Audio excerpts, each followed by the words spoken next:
السلام علیکم ورحمۃ اللہ وبرکاتہ۔ وعلیکم السلام ورحمۃ اللہ وبرکاتہ۔ کیا حال چال ہے آپ سب کے؟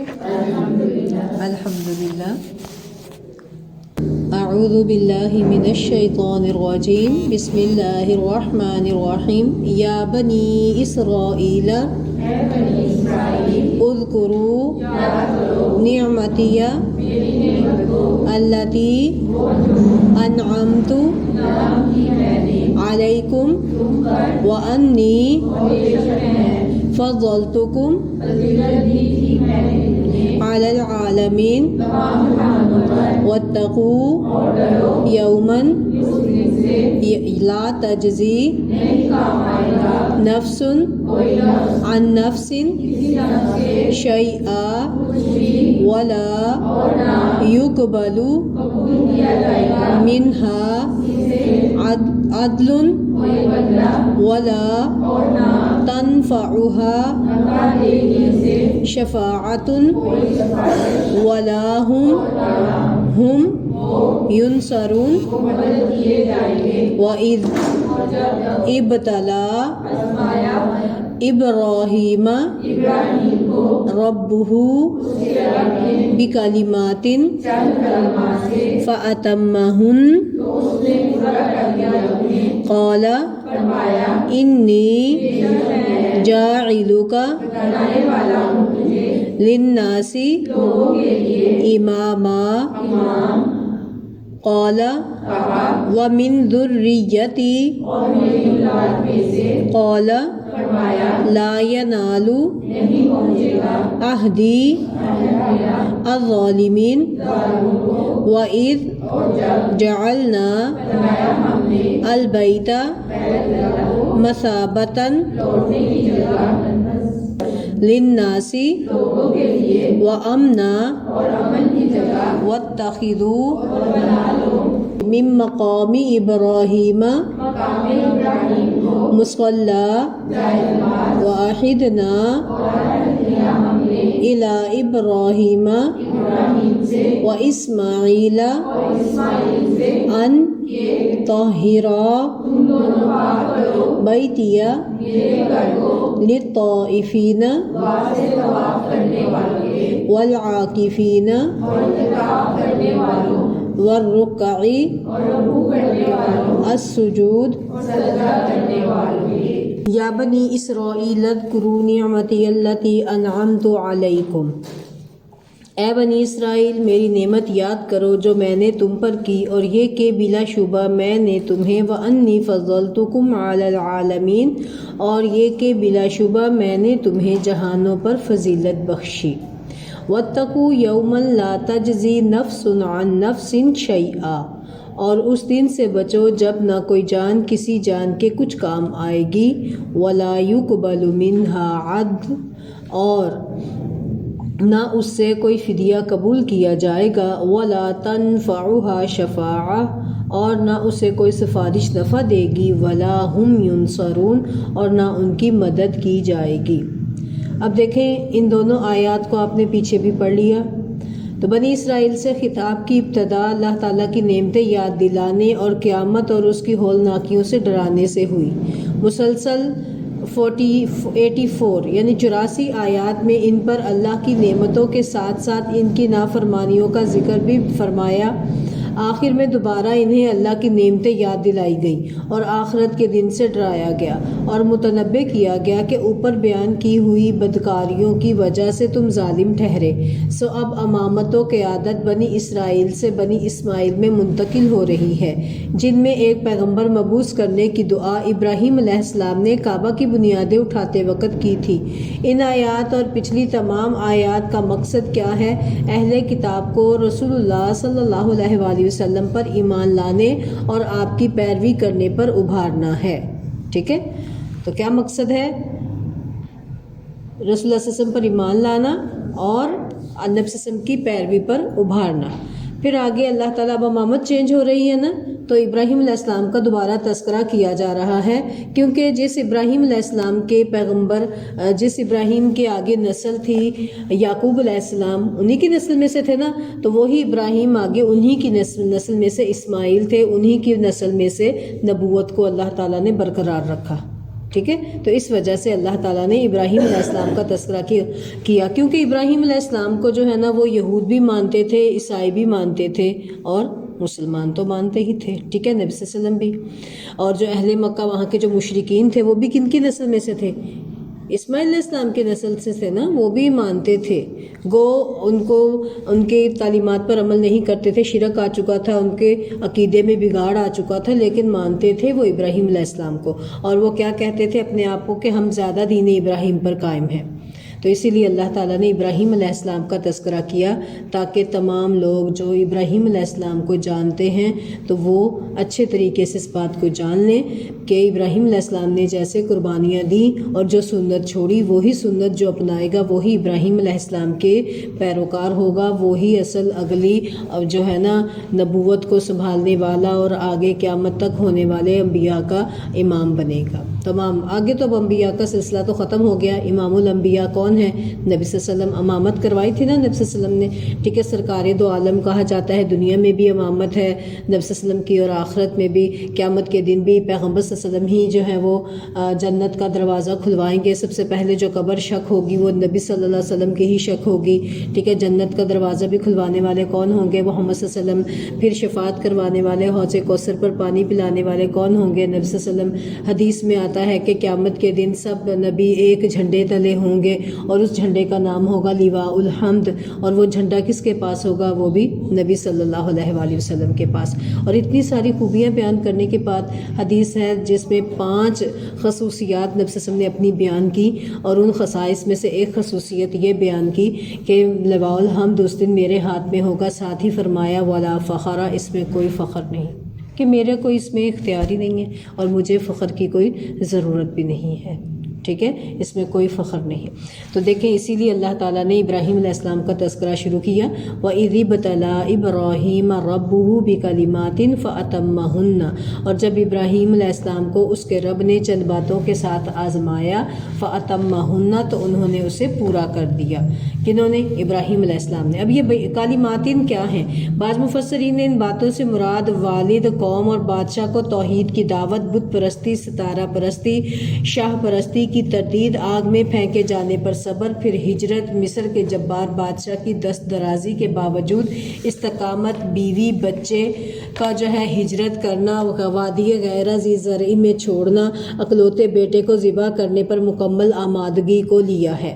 بعض نے آگے آنے والی آیات میں بیان کی گئی باتیں، بیت اللہ کی تعمیر اور تطہیر، حج کے مناسک، اللہ تعالیٰ کے فرمان، اسلم، فرما بردار ہو جا۔ جب اللہ نے کہا تو ابراہیم علیہ السلام نے کیا کہا تھا؟ اسلمت لرب العالمین، آگے ہی آپ پڑھیں گے کہ میں نے اپنا چہرہ اپنے رب کے سپرد کر دیا، ٹھیک ہے۔ بعض نے اس سے مراد یہ لیا ہے، اور ان کو اس کے عملی ثبوت کو مراد لیا ہے۔ تفسیر عبدالرزاق میں صحیح سند کے ساتھ ابن عباس رضی اللہ عنہما سے مذکور ہے کہ اللہ تعالیٰ نے ابراہیم علیہ السلام کی آزمائش طہارت کے احکام کے ساتھ کی تھی، جن میں سے 5 سر سے متعلق، اس دن بھی آپ کو یہ بتائی تھی نا، 5 سر سے متعلق تھیں اور 5 باقی جسم سے متعلق۔ سر سے متعلق کون سی تھی؟ مونچھیں کتروانا، کہ 10 فطرت میں 10 باتیں ہیں، چاہے کوئی مسلم ہو غیر مسلم ہو، جو بھی ہو، فطرت ہے، انسان ہے نا، انسان ہونے کی ایک فطرت ہے، تو انسانی فطرت کے یہ 10 باتیں ہیں جو فطرت میں شامل ہیں، کہ جن کو ہر شخص چاہے کسی بھی عقیدے سے تعلق رکھنے والا ہو ان کو صحیح سمجھتا ہے۔ وہ کون کون سی چیزیں ہیں؟ 10۔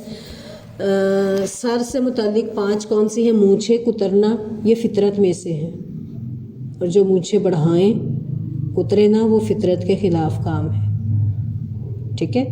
دیکھ لیں ان احادیث میں، اس حدیث کی روشنی میں ہم اپنے ارد گرد نظر دوڑا لیں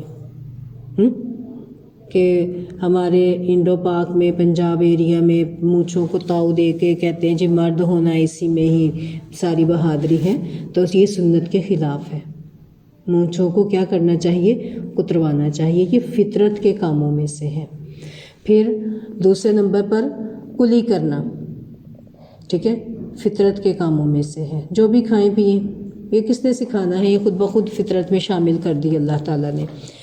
ناک میں پانی سے صفائی کرنا، ٹھیک ہے، ناک کو سب میں بیٹھ کر ہاتھ ڈال کے سب کے سامنے شروع نہیں ہو جانا، بلکہ فطرت میں کیا ہے، ناک کو پانی سے جب اچھے سے پانی سے صاف کر لیں تو بار بار پھر سب کے سامنے ناک کی صفائی جو ہے وہ مناسب بھی نہیں لگتی اور ضرورت بھی نہیں ہوتی، ٹھیک، اللہ ماشاء اللہ وہ جب کوئی مجبوری ہو جیسے زکام وغیرہ کوئی مسئلہ ہو، اس کے علاوہ عام روٹین میں اس عادت کو ترک کرنا لازمی ہے ہم سب کے لیے۔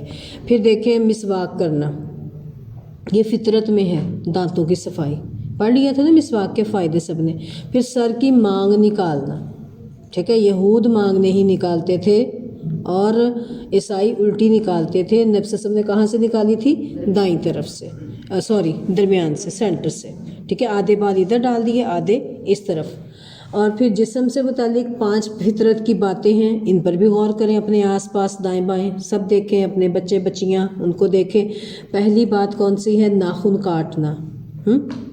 ناخن نہ کاٹنا کن کی فطرت ہے؟ جانوروں کی، درندوں کی، انسانوں کی نہیں۔ انسانوں کی فطرت کیا ہے؟ ناخن تراشنا۔ پھر زیر ناف بال مونڈنا، چاہے عورتیں ہیں چاہے مرد ہیں، مونڈنے ہیں، نوچنے نہیں ہیں، ٹھیک ہے۔ ہمارے معاشرے میں کتنی فضول باتیں پائی جاتی ہیں، عورت پر تو لوہا ہی حرام ہے کہا جاتا ہے، سنی باتیں کہ نہیں؟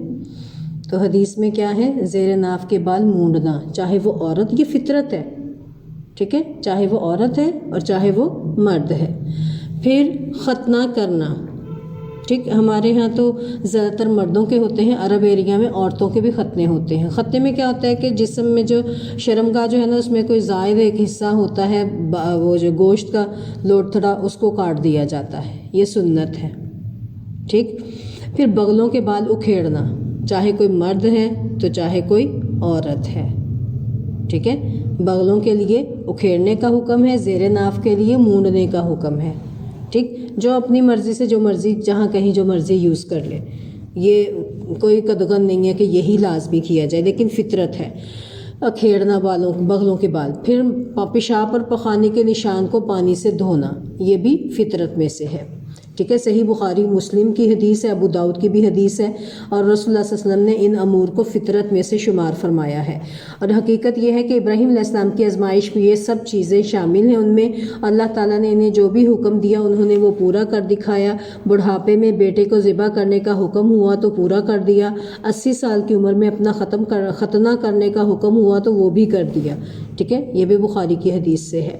پھر وقال من ذریتی، کہ انہوں نے کہا کہ اللہ کیا میری اولاد میں سے بھی؟ جب اللہ تعالیٰ نے ابراہیم علیہ السلام کو تمام لوگوں کا امام بنا دیا تو انہوں نے اپنی بعض اولاد کے حق میں امامت کی دعا کی، کہ سب کے حق میں نہیں کی کہ اللہ میری ساری اولاد، ٹھیک ہے، بلکہ بعض کے حق میں دعا کی، کیونکہ وہ جانتے تھے ایسا ہو ہی نہیں سکتا، تو یہ دعا کیوں کی جائے؟ تو کیا ہم سب کے لیے کیا لازم ہے کہ جب ہمیں پتہ ہو کہ یہ ہو ہی نہیں سکتا تو اس کے بارے میں دعا نہیں کی جا سکتی؟ چنانچہ اللہ تعالیٰ نے ان کی دعا قبول فرمائی، مگر اس کے ساتھ ہی نے یہ بتا دیا کہ تمہاری اولاد میں سے ظالم لوگ اس نعمت سے سرفراز نہیں ہوں گے۔ اس سے بنی اسرائیل کے گمراہ لوگوں اور بنی اسماعیل کے مشرکین کو تنبیہ کرنا مقصد ہے کہ ان کے عقائد اور اعمال خراب ہو چکے ہیں، محض ابراہیم علیہ السلام کی اولاد ہونا کافی نہیں ہے، ٹھیک ہے۔ انہوں نے شرک کیا تھا نا، 360 بت لا کر بیت اللہ میں رکھے، ہر قبیلے نے اپنا اپنا بت بنا لیا تھا۔ پھر دیکھیں آیت نمبر جو ہے ہمارے پاس